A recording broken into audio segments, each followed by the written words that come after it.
yabadde meetings President Museveni ebimu ebyavuddeyo mwabaddemu okuba nti President wa Federation Eddie Kenzo yabadde alondeddwa nga presidential advisor agenda okuwabula president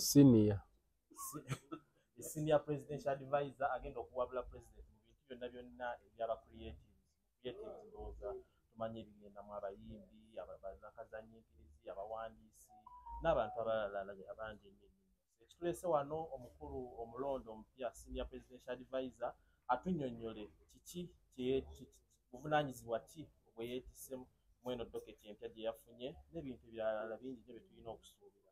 So wanaamala okutuwulirako tujja kufunayo ne ku bibuuzo okuva mu ffe abali wano then olumala tulabe ki ekinaaba. Asooka okubakulisaayo mukulike yonna gye muvudde ewaka n'okubeebaza omulimu gwe mukola okuba nti nno mutuweereza nga bannamawulire. Mulimu mulungi, mwebale nnyo, mwebalire ddala. Appointment yange one nga sinabagenda eyo okunnyonnyola kansooke neebaza omukulembeze w'eggwanga Your Excellency Yoweri Kaguta Museveni okubanga akozesa amagezi mangi nnyo okugavaninga eggwanga lino. Lwa nsonga bw'otunuulira abantu ebiseera ebisinga bwe batutunuulira naddala ffe abantu abavudde mu ghetto tebatulabamu nnyo nsa, tebatubalamu magezi mangi, tebalowooza nti ffennaffe tusobola okugattako mu kiraasi ez'enjawulo. Batulowooleza wansi eyo mu kukola mirimu gya wansi, naye no waggulu bwe tujjayo ate batwewuunya nnyo, kintu kye sirowooza nti nno bwe kituufu. Naye ate neebaza nnyo Katonda amagezi ge yawa Pulezidenti Yoweri Kaguta Museveni okuba nti ye asobola identifyinga talents ez'enjawulo n'abeera nga ate asipiikingayo okulaba nga bamuyambako okutambuza emirimu gy'eggwanga ffenna wamu nga tasasoddeemu. Mwebaza nnyo, neebaza nnyo appointment Your Excellency the President neyanzeege and I promise to really do what I can for better. Honestly, my appointment means a lot. One, ewa omuvubuka yenna ali eyo essuubi nti mu nsi eno bisoboka, buli kimu kisoboka naddala singa oba weekutte bulungi n'otambulira mu mpisa, n'otambulira mu kukola ennyo ate ng'okola mu butuufu, kubanga at the end of the day life is what you make it. Bw'otunuulira jjana yange engeri gye nzija ntambulamu bintu bingi nnyo bye neewala, naye finally it has paid off. For example, bantu bangi nnyo abeewuunya how can a musician end up marrying a minister, naye bo beerabira nti nze ebintu bingi bye neerekereza okukozesa drugs, neerekereza okunywa omwenge, neerekereza ovuma abantu, neerekereza okwegulumiza, neeseetambuliza waggulu, nembeera open to learn kubanga nze background yange ebadde yakuyigira ku street olw'obusobozi bwe saafuna mu ntandikwa, but nentambula mpaka nenzija nga njiga until I can at least convince someone ayafuna background ze saafuna okulaba nga tuli ku level emu mu byentegeera. I have put in a lot, neerekereza ebintu bingi okusobola okuba nga natuuka ku level where omuntu ali ku level ey'ewaggulu asobola okundaba mu sense. Si kyangu abantu baleme kutunuulira gye nvudde naye batunuuleyo naye batunuulire n'engeri gye ntambudde okuvayo okutuuka we ntudde, then they will get the answer that I really deserve it. Kyongerera okuwa essuubi omuvubuka nga bwe mbadde mbagambye nti omuvubuka ali eyo nga yalowooza nti ebintu ebimu by'abantu balala, no, naawe osobola, kubanga n'abo bonna abaatuukako ebyo bye batuuseeko balina emitendera mwe baayita. Bw'oba weekutte bulungi n'okola ebintu byo bulungi ne weeteeka mu kifaananyi ekituufu, era otuuka ekiseera n'olabika, because as I told you, life is what you make it, you reap what you sow. Ky'osiga ky'okungula. I'm grateful nti ebbanga lyonna lye mbadde nga mbonaabona okutereeza okugatta ku nsi yange, at least abantu baddeyo ne balaba era ne banootinga wano wentuuse kuba omukulembeze w'eggwanga yandibadde tanteekamu bwesige singa saavaayo kuŋŋaanya bannange ne twekolamu omulimu. Ebiseera ebisinga abantu tweyisaawo ffekka. Obeera oyimba ennyimba zo nga ggwe n'otuuka gy'otuuse n'ofuuka munene era ne kiba nga kimala kuba osobola okwebezaawo.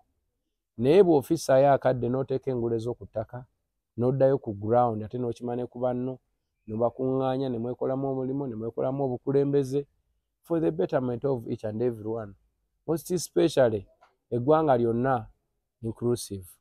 Kuba ebiseera ebisinga groups, associations, zibadde zibeesinga nnyo to Kampala and some few places. But me, when I came in, I made sure that at least we include each and everyone because we are all Ugandans and we deserve the same benefits. Nenga muntu okushootinga movie, it takes a long time. Kitwala obudde bunene, abaana babeera mu field eyo for a long time. Najja naye nga talina nawe agenda tunda movie. Tewali nteekateeka zonna nti bw'amala ogiteekako agenda kufuna ate alina okweyiiya ennyo. Kale n'olaba nga abantu abalina ebiyiiye byabwe, ba composers, abantu abali mu poetry, abantu abawandiika, abantu abakola gundi ez'enjawulo, olaba nti waliwo awo obutali bwenkanya. Naye this time around I think tusobola okwegatta ne bannange bonna abali eyo nakati ne tugatheringa information ne tukola tufuna documents ne tusobola okuba nga tuzisubmittinga where it is supposed to go and then we follow up. So I call upon all my fellow creatives, whenever you are, please mujje kati tufunye kawindo wetusobola okukubira omulanga tusobola okuba nga ate ensonga zaffe tuzituusa we zirina okutuuka mu mangu era tuwulirwe kubanga ebbanga libadde ddene ng'abantu mukola emirimu gyammwe naye nga tegifiibwako. You cannot believe in 2024 omuyimbi akyalina okusoboka okuva eyo aggulu ajja mixing or mastering in Uganda, I mean in Kampala.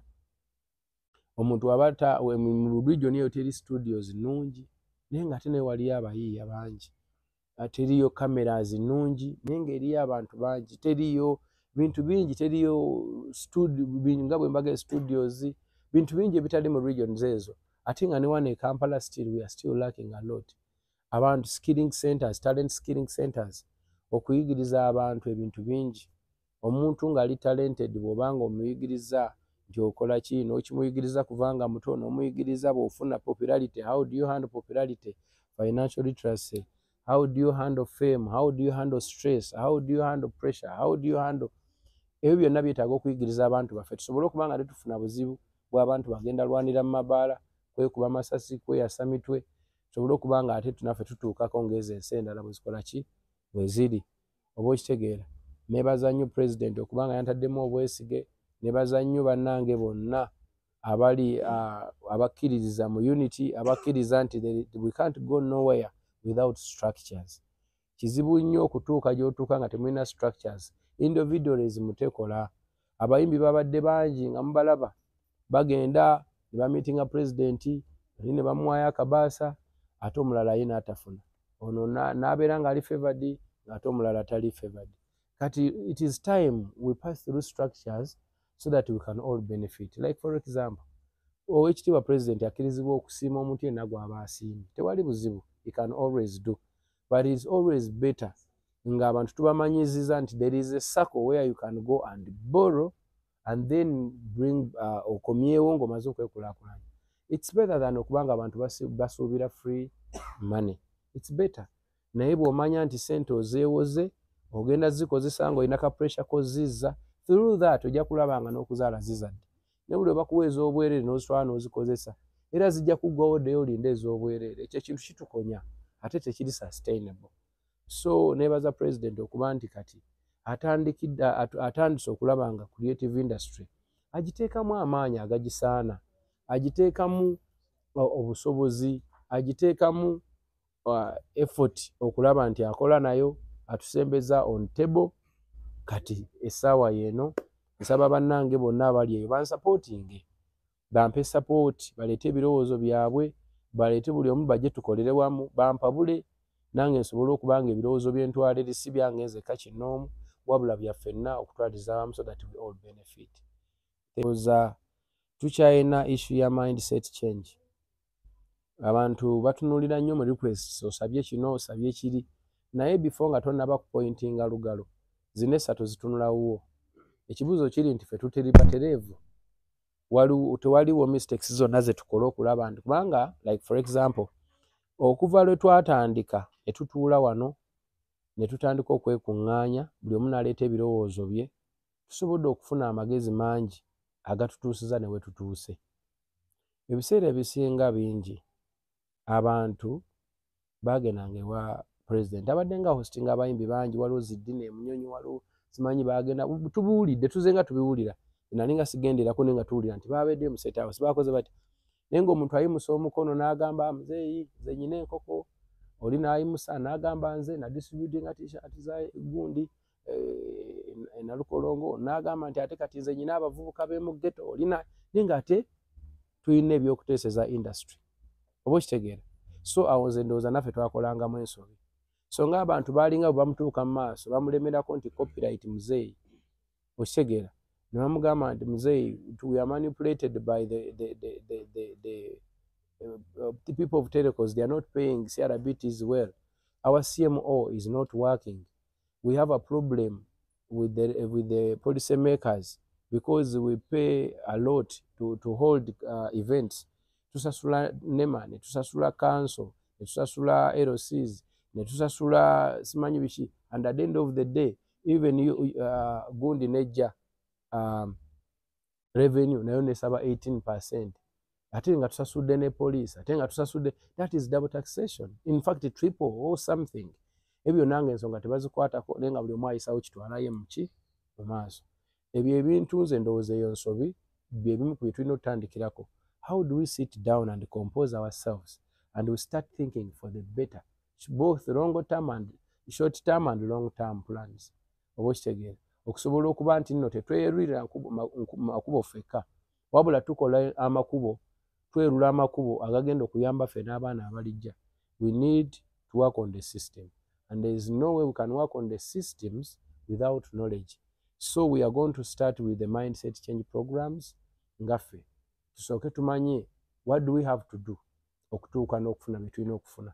Then from there netutandika ku request. Of course waliwo ebitalinda nga copyright n'ebirala bingi tugenda bikwatako naye nze ndowooza bwe tusooka ffe abaliwo ne tusooka ne tweyozaamuko ku bwongo ne tumanya ekyokukola and then we start with skilling centers, talent skilling centers. It is very important tutandike okufuna amasomero agaabo bannabitone abayitimufu oba okitegeera tufune amasomero abaana bangule then from there tulaba ati bwe tutandikira naye of course emirimu mingi egy'okukola kubanga nze ndowooza it is better late than never naye nze ndowooza bingi nnyo ebadde byetaagisa nammwe nga bwe mulaba abavubuka bangi na tubadde nga tetufiiringa included in so many sectors. Okitegeera bonna baana abali innovative abali ki nammwe mwennyini ab'amawulire muli owulira waliwo akabulamu. Nze ndowooza kati tutandise okuba nga tukola ki naffe tufiirwako tutandise okuwulira nga tuyingirayo. It is the right time okulaba nga at least tutereeza. It's not so fast, it's not so late, tuli awo in the middle. Let us try to use this time wisely. I can still be the president of UNMF and still a president's advisor for creatives. Tekinambuzi because it is the same thing. Nembamu abali qualified by at least practical. Oba okitegeera. N'engeri gye weeyisaamu character. Character also matters and also knowledge in different aspects because I'm one of the most creative human beings on earth. I've najja mu industry and discovering a problem ya Uganda. Natunuulira abantu abali bansinga by then entunuulira strong points zaabwe, what made them who they are. I appreciated it. Then nentunuulira mistakes they are making because they were not where they are supposed to be. Nemanya will not make those mistakes. But one of the mistakes I discovered, we were so much of importance of art. Because bw'olaba wano ewaffe amannya abantu beetumanga g'aba Jamaica. Ragadis, simanyi Kompula, simanyi Mento, Buju, simanyi Shaba, Sama, Bachi, bantu amanya basukanga balinga bimportinga ne batandika n'okwogera Jamaica wano. But this is not Jamaica.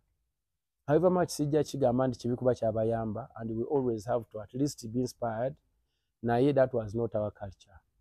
So bwe najja ne ndaba ebintu ebyo ne ngamba tuimportinga nnyo ne sound, n'owulira nga sound yenna ali wano almost mu Jamaica. Nze ne manya I will not make that mistake. I cannot do anything more than the owner. Sisobola, I cannot tell a story that is not mine. I can only tell my own story and I be recognized. And I be honest to myself. So being true to myself, natandika creating art from scratch. Olulimi lwensinga okumanya mu nsi Luganda, zisigadde enjiya bwiri. Ne ndulemerako. One time nagamba Bawa, ne mugamba I'm here to do an international song that is going to cross over. Nangamba yes, we can do that. Ne tutandika ne mutandika omuwa. Ne tutandika okayana nga tukayanira ku creating of the beat. Nangamba si bwe biri, ne mugamba nze nakoze research wange gwe bikuba oti. Nagamba ate kati bireekana, ne mugamba gwe tofaayo. Nangamba ne kati bitukola bino, ne mugamba gwe tufa ku. Ate sound isibwe, ne mugamba ku biri bye mbadde mukola kino kipya. Nze nakoze research wange, let us do this music. Ne tugiza kati ngendo tandika okuyimba n'ennyimba Oluganda n'apozinga nangane kiki. Akambye ogenda kola international song ate oyimba Luganda, ne mugamba don't worry. Ngolunze maze okukoza research, nyimba like Saakuduulo, Angerewa, n'abakongo wano baatukuba, ne bakuba ensi yonna, naye nga batunda music. Music is universal. Naye nga ffe ate tugezaako okubeera ki? Tosobola kuyimba Luzungu wadde oba olumanyi nnyo, n'olusinga aba British. Oba okitegeera. Era bajja kukwata ensobi. Naye nze nsobola okugatta ati wange wano mu art owaffe ne mutunze ensi. Natandika ekintu ekyo, ne nkicreatinga, ne nkwata videos ezaffe, ne nkwata abaana abaffe, ne nkola music n'acrossinga. Today I have songs with over 150 million views on one song. 40-60 million views on one song. I have I'm going to 1 billion on a channel, YouTube channel. Ndi mungenda mu million ndowooza 8. So, ekyo bw'okitunuulira nga nkijje ku scratch ne ntunda ensi yonna, toyinza kumbuuza kibuuzo why I'm chosen to be an advisor on creative. One, creating from scratch ne ntunda ensi yonna. Ate ne maintaininga. I had that breakthrough. I got that breakthrough in 2014. Ne nkuba ennyimba zonna ezaddakawo zimaliya looza zirimu millions. Then performing on all big stages. I won the Grammy, I won the Nickelodeon, I've been nominated all over the world. I ended up in the Grammy. I'm an academy member of Grammy. You understand? So, ekibuuzo ekyo sikirina kubuuzibwa muntu nga nze. I'm so qualified 100%. Ate ne neeyisa bulungi, ne sikomya kunzenzeka, ate ne nkomawo. Ne ntandika n'okukwata ku bannange twekulaakulanye. Tulwanirire what it belongs to us that we be not getting, because we've not been being cared for. That now, nabo ne mbakwatako, era ne tuforminga UNMF, ne tucreating associations countrywide. Now I'm given an opportunity. Ne mu movie kati okutunulayo, ne mu okutunulayo, n'awalalayo n'okutunulayo, then tusobola okulaba ng'ensi yaffe ate kulaakulana. Kubanga art employing abantu bangi, ate to contributing a lot on the GDP. So bwe tuwa art amaanyi, ensi yaffe egenda kulaakulana, economy egenda gejja. Naye ng'ekyokumbuuza waya nayise mu Tuluba ki, ekyo buli omu akimanyi. Sina kibuuzo kya. In fact mwina kunzijukiza bye simanyi, bye seeyogeddeeko. Mwe mwina n'okuŋŋamba nti obujulizi mwe mwina n'okubuweeyo nga nze nsirisi. Oyongera n'okukatiriza okubeera nti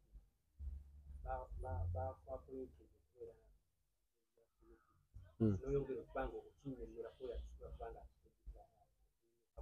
nze ndowooza ebiseera ebisinga katukole. Omanyi ebiseera ebisinga nze ndi practical man.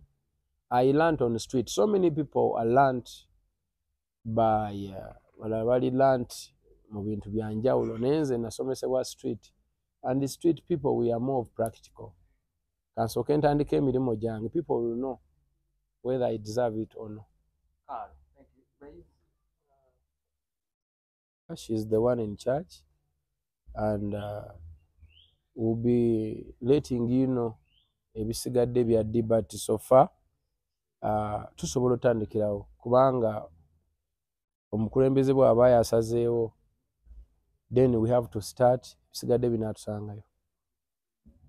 Twegattibwako omukulu Khalifa Aganaga agamba yakusiire omwezi nga 24 wankulu Saturday senior presidential advisor nsanyiza okulaba bannamawulire bonna bannange muli mutya mawulire gasanyu nnyo era nga nzize okusanyukira wamu ne muganda waffe ebikunzo kuki ekyatuuseewo lutalo lubadde lw'amaanyi nnyo tubadde nga abayimbi tunoonya abantu abaturepresentinga mu system nga twagala nnyo okumanya ebyo gye batemera mu lufula eyo gye batemera tumanye lwaki abali babawo ekifo ekinene lwaki bano babawo ekisambi ne batuwa amagumba so kati pulezidenti bwe tufunye chance n'oyingirayo mu sisitimu oba n'oyingirayo mu lufula gye batemera so bwe tubadde tukusaba awamu abayimbi ne bannamawulire sebo taata otugirengayo kisambi ekinene era wali obagambe nti mba mutematema ewasabasaba wano so mwe bayimbi bannange tubadde tukabira ebintu bingi nnyo copyright ndoza eno time ntuufu okubanjiza ddala era Mr. President tugenda kukubanja kubanja yenna kubanga tufunye omuwato oba tufunye kuba ettuufu ebituuka ku muntu omutuufu oba asalawo bakkiriza ebintu biweewo kale copyright babadde bagezaako nnyo okulyamendinga naye nga bingi nnyo kubanga bebawo ogenda olinoonyerezaako tebafaayo nnyo kwengeginga bayimbi this time kigenda kubeera kyasanyu nnyo nga babeera bakola ku tteeka lya copyright tugenda kubeera involved nga omukulembeze atukulembeddemu nabo bennyini abakulembeze abalisaidi bategeere ki kubanga abasinga kyannaku nnyo nti abamuzigwerako mwe ne mwebaka ne mulya ne munywa ne muzaala nasanga wano abantu emiliyoni 13 nga nzija kati muli miliyoni 4 senga mbanga mwankoowaza abakozizza waliwo bapulezidenti wano nga bamalako myezi kyogamba dduka oyo gwe nabawonya okuba nti ntaddewo resistance namwe mukule temumulaba mwankoowa naga kati gwandibadde n'ennyimba ezo pulira otambudde amawanga owangudde awaadi nali mutwalidde zaawaadi naŋŋamba eyo wandigiwangudde ddi ng'oli mu kampu z'ababundabunda naŋŋamba wankoowa I looked a fool ne muga nsaba kunsonyiwa ekitiibwa wanze najja ndi furious nnyo awo wennyini nalabika ng'omusiru naye ntandika okumwetondera kuba nagamba yajja miliyoni 13 tuli 4 nange kennyini mwensobodde okukolera lwaki sisooka n'ensiima ekyo naŋŋamba sooka olindeko okulaba weakness yange sooka olabe ne strong points zange bw'omala okulaba strong points zange oza appreciating then tutandika okuteesa ku weakness zange tuziterereze wamu kuba nawe oli munnauganda n'akwata pen yalina maaka n'atandika okundaga ku lubawo n'ansomesa Uganda weevudde ne weetuuse nagenda okumaliriza nga nzena sikyalina na bigambo nga kati alina ate okumbuulira ekyokukola namaliriza mugambe mukama wange nsaba guidance so nakimugambye nga ne bano weebali bonna abayimbi badde bangi okukimujjukiza yaŋŋamba ekigambo kimu nanga olaba Edi bw'olabanga ng'omwana waliwo omuntu amwagala ennyo okusinga nnyina manya ayagala kumulya teri aliyagala Uganda kusinga nze Museveni oba ggwe oba munnayuganda yenna ali eyo yaffe we batuzaalidde we bagenda otuziika omuntu yenna aliva eri ebweru akuwa amagezi mbw ajagala nnyo tusinga aba alimba badde nsaba twegatte nammwe tukulaakulanye Uganda ensobi zange. How are you going to navigate okubeera nga tokubiddwa mu kira gya politics because olinganga yingidde ekibira politics talina lunaku lwatatukubye pozi nga Uganda gobale togiriimu politics bonna abaagala okuzanya ebyobufuzi byabwe babitambuliza ku mulimo gwaffe kubanga ffe tulina audience bamanyi nti abantu batugoberera bamanyi nti abantu batwagala ffe tuli ba messenger b'abantu bonna mu by'okusanyuka mu byaki kati always batutaddengawo nga tulinga ekyokuzanyirako so olwaleero tetusobola kwesibira mu mayumba olw'ekyo tuba tulina okuvaayo ne tukiipinga nga tutambula regardless mulimu gwaffe ffe kino kye tumanyi nze naakamala mu creative art ono ebbanga ndowooza kati nze ngamba lya myaka nga 18 kubanga bantegeera 2008 naye nga nali era ntobyeyo emyaka nga 2 awo ate egyo emyaka gyonna gye natoba nagitoba njiga mulimu era nga ndikodinga era nga obuyimba mba nabwo oba okitegeera kaakati wano ebbanga lino lye mmaze wano kati bino babitte bwe babitta nzireyo buto mbiveeko ngende mu bye simanyi ye ati Katonda yamumpa ye tamanyi ye siina impact gye ntaddewo kakati abantu bajje babifiise nange nsirike nzinga omukira nguteeka emabega ekyange kife ng'ekyoli kiyitawo kuba bonna bawulira batukuba bayiseewo ki era buli amala okujerega agamba naye londa oli buli amala okuvuma ng'agamba londa nze buli amala okukuba so basika bazza waabwe naffe katusikeko nga tuzza ewaffe naffe katusikeko nga tuzza ewaffe nga tukolagana ne gavumenti eri mu buyinza etuwe but belongs to us as we wait for another one era naye najja tujja tandikira awo nga tugenda mu maaso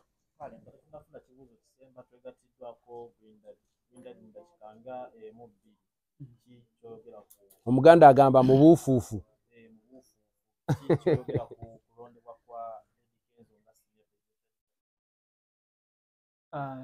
ensonyi nnyo okubeera wano amanya Green Daddy nze nno nga Green Daddy sookera ddala ndi Green Daddy gw'olaba wano naye era nange ndaba enkiikiridde nnyo bangi nti example gye nsobola okuwa nti ekyokuba nga Eddie Kenzo ye president naye nga nange nsobola okujja ne ntuula wano si kintu kitono nti ndwaganye nkiikiridde bangi nze nsobodde okukola ki okujja ne yali badde mulala nga yazze era yali tudde mu ki mu ntebe eno nti twali twegombanga abayimbi okuba nga tulina oyo omuntu gwoso abayimbi balina ebizibu bingi muganda wange nti nyina baganda bange bentera osisinkana nakunyumizamu ebizibu bye n'ogamba nga yalaba oli bulungi naye nga nawe olina ki ebibyo naye nti okuba nga omuntu nga pulezidenti nti atuukikako osobola okujja n'omubuuliramu nti muganda wange ekiriwo nno nti batabusemu wanne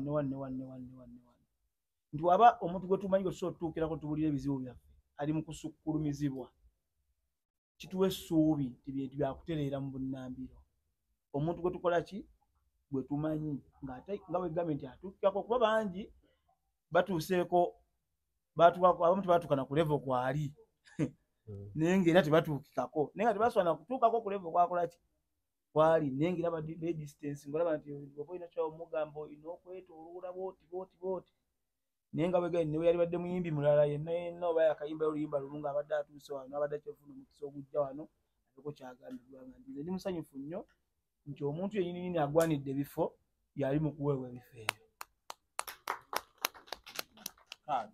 kutuweereza kubanga kamera zino zituusa amaloboozi mu buli kanyomero mu buli kasonda era ntwala akakisa kano okugamba bannacreative bannange mwenna nti akakisa twakafunye. It is either today or never.